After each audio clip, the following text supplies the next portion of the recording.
Hello, Waffle here, and today we are doing a video um, looking at all the new Gargoyle heroes. Um, so they have recently dropped three new legendary Gargoyles, in addition to the two which were previewed in the Black Friday summons, Penalight, aka Pedialyte, and Gaylord.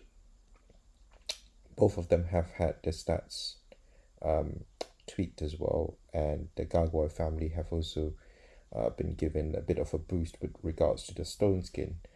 In addition, you have a couple of 3 stars and 4 stars as well, which I find I'm not really that excited about them. There's a lot of hype, particularly about one specific 4 star, which I'll talk about in a bit. Right, so let's start off with the new 5 star. So you have Arco, he's a big green dumpy one, who is essentially a super healer. He's So let's talk about the family bonus first. So the family bonus is that they get resistance to status ailments. So if you have one gargoyle, you get resistance to poison. If you have two, you have resistance to poison and burn. And if you have three, you have resistance to poison, burn, and water.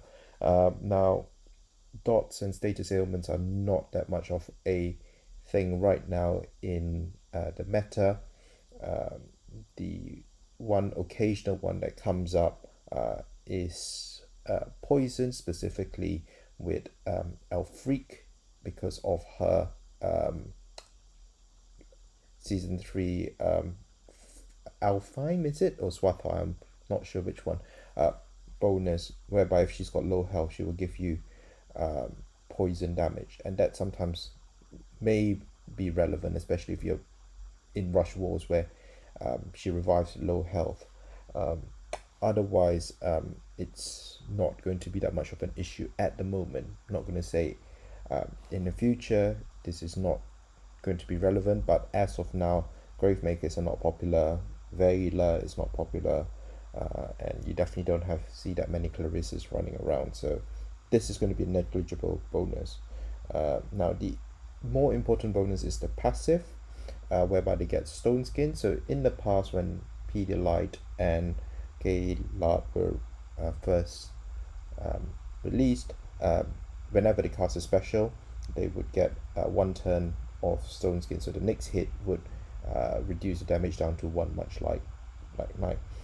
They have tweaked it slightly, so the heroes get variable number of turns of stone skin based on the speed of their specials. So Arco, whose average speed, gets 3 turns of stone skin, whereas the Duke, also known as El Duke, gets 1 turn of stone skin because he's very fast, and so on and so forth.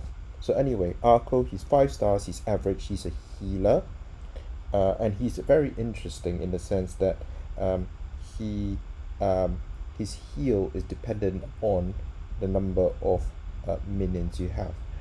So if you have him in a heavy minion team, so pairing him up with someone like, say, Krampus and Pengi in your team, he's going to heal for a lot. And it's not just simple heal, he's actually boosting.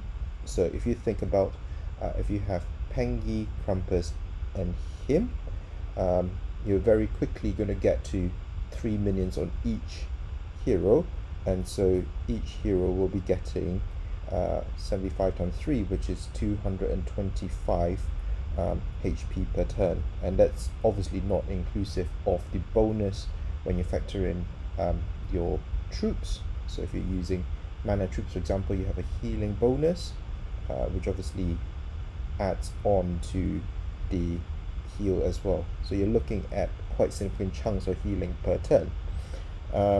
He also removes fiends, which was a problem maybe a year ago when Liz and Hannah's were running around.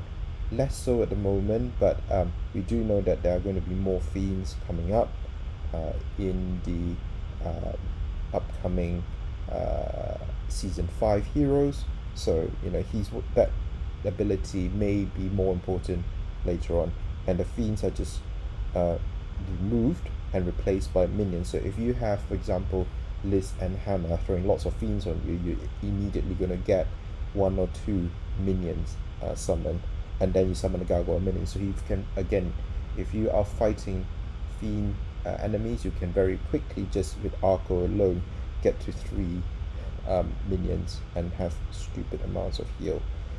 In that said, he doesn't really do any damage himself, so he is going to be just a support hero for your team. But what a support hero he is. He's got very good stats as well. He's got very good defense and very decent health, alongside very decent above average attack as well. So he's a very good support hero. You're not going to use him much on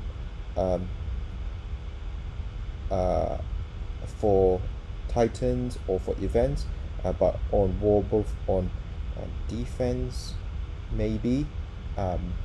Again, he is kind of a tile dump, so I wouldn't probably run him on defense, but on offense is definitely great fun to play with, especially in minion war.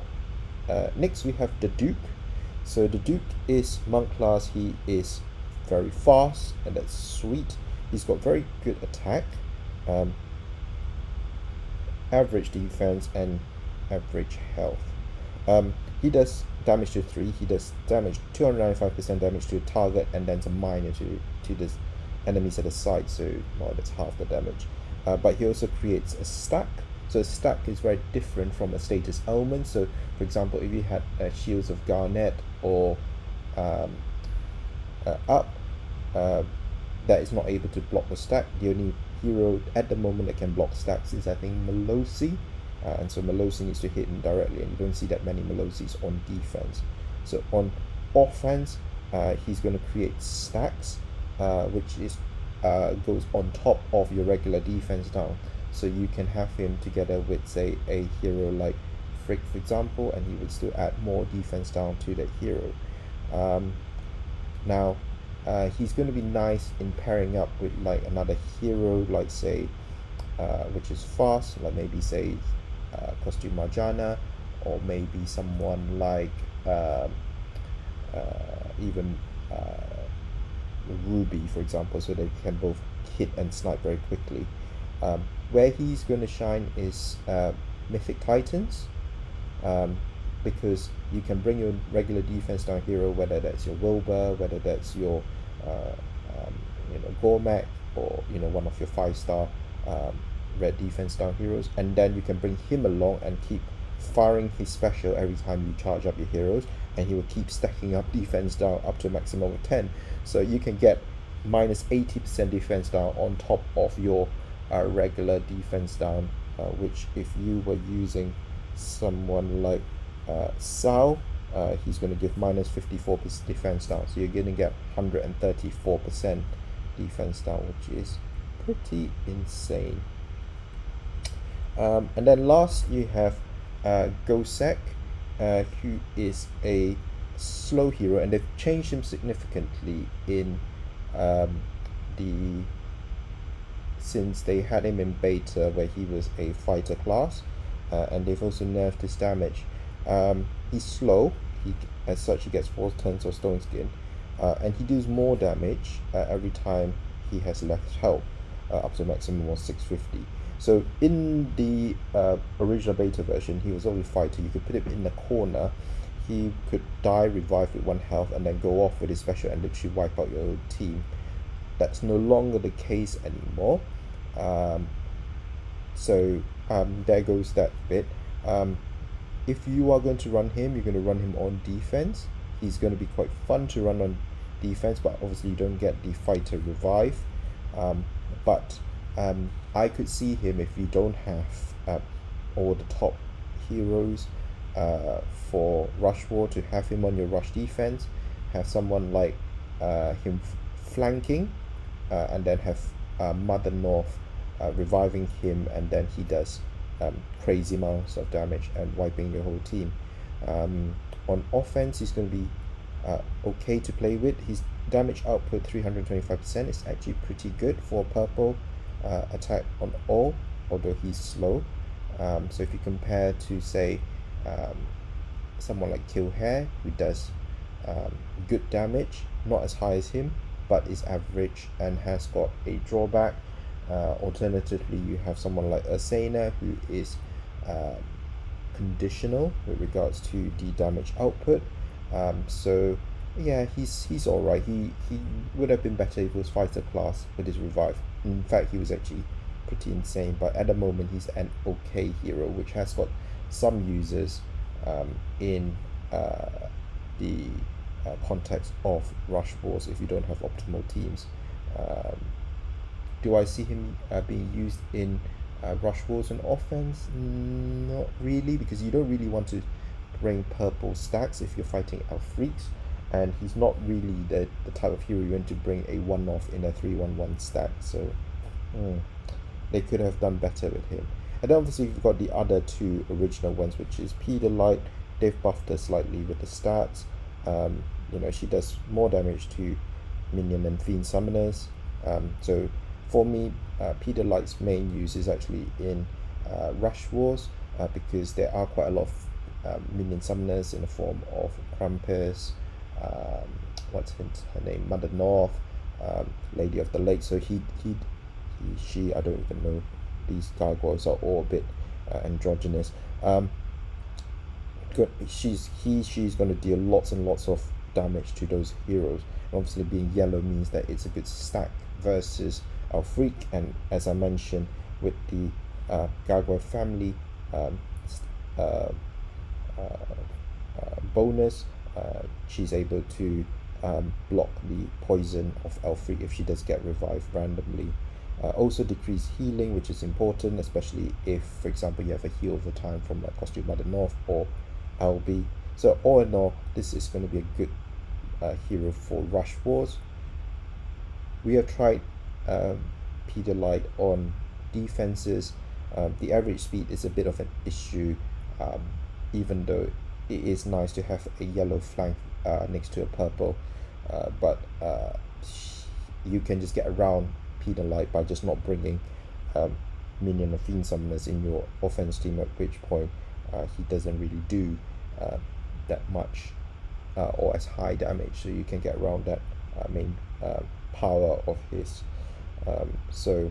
Mainly an offense hero, nice versus teams which who run heavy fiends or minions, but the main use for me is actually in Rush Wars. And then last you have is Gaylord, who I call. He is probably the least impressive of all the gargoyle heroes. Good sniper, high damage, high power, although in recent times there are just some heroes which are slightly better snipers. The main issue, number one, is the defense, which is rubbish, even though it's a fast hero. So you compare that to the Duke, who has higher defense, has very good attack, which obviously goes well with the snipe damage, and blocks fiends for 4 turns. Now, this ability is very, very overrated because, for example, if you were in a meta facing Liz or Hannah tanks, and they are the only fiend summoners that they have, so if you're stacking blue versus someone like Liz, if you're going to get your blue tiles, you're going to be able to kill Liz anyway. So Gaylord doesn't really do much, so it's just a pure sniper. If you have a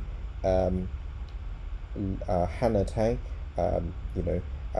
Hannah probably will go off first before Gaylord even fires, and so again you'll end up with a situation where he just acts as a sniper.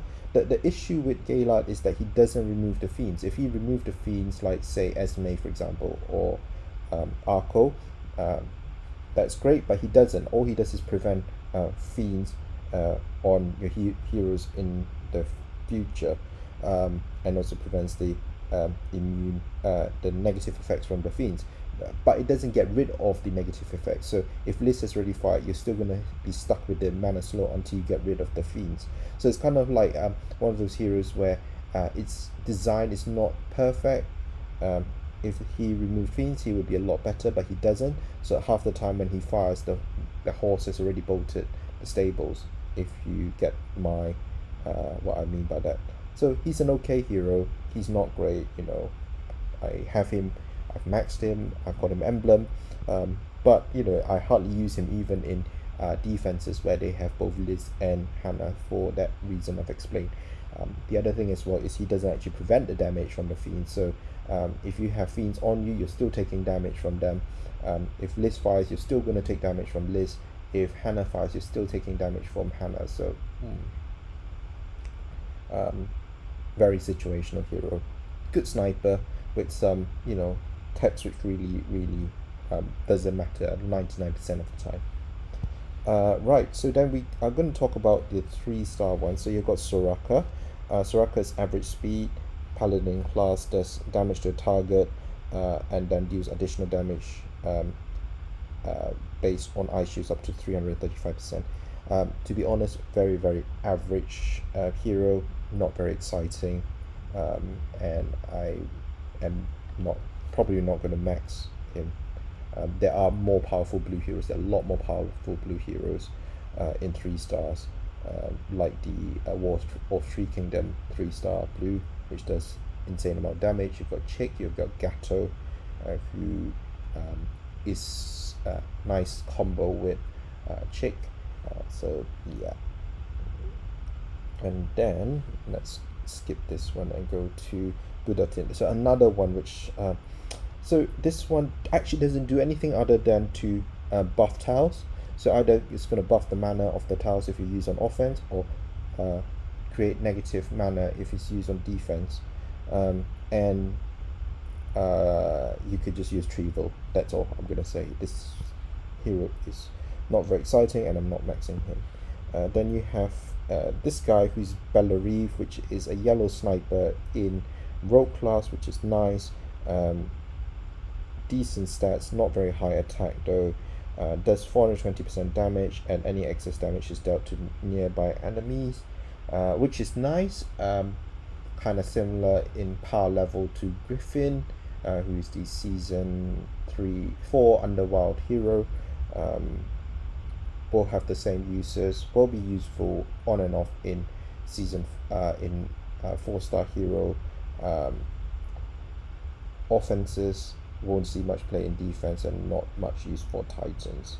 And last but not least is this guy, so Carlo. Now there's so much hype about this guy because, you know, there have been some people having videos of, you know, defenses where Carlo is the only one who is left alive. He fires and copies all the specials of all other dead heroes, and you know, the whole team with full health gets wiped off. Now first of all, that person has gone through great lengths to set up that video to show that Carlo is the only one alive. The first problem is he has got 4-star stats. That's very important for people to remember. He's got average defense, even for 4-star, not like say Rigard, and he's got, you know, okay health. He's a sorcerer class, which is an offensive class, so you're not going to be able to buff the health and defense as much as you would like with other type of heroes. So essentially you end up with this hero which half the time will just not really do much when you use him on offense, because the one thing you don't want to do is for all your heroes to die and for him to be your last Hail Mary. The most likely cause is situation is that he will die first, and then you're left with 4 other heroes to fight with. It's great, you know, to have all these videos that show him being so OP, but he is just hype, and I can see after a couple of wars where people realize that, you know, he just dies first, and then you may have one video in 10,000 war hits where he does amazing things that, you know, people realize he's actually not that great, and they will start to bin him. So that's my take. I know a lot of people love Carlo. I'm not one of them, and I think he is just hype. So tell me what you think in the comments below. I'd love to hear from it. Again, these are my opinions, and if you are pulling for Gargoyles, good luck. I don't think they are necessarily the game-changing chase heroes, but if you get lucky and get them, they're absolutely good. Uh, anyway, take care, everyone, and I hopefully will see you soon in my next stream. Bye.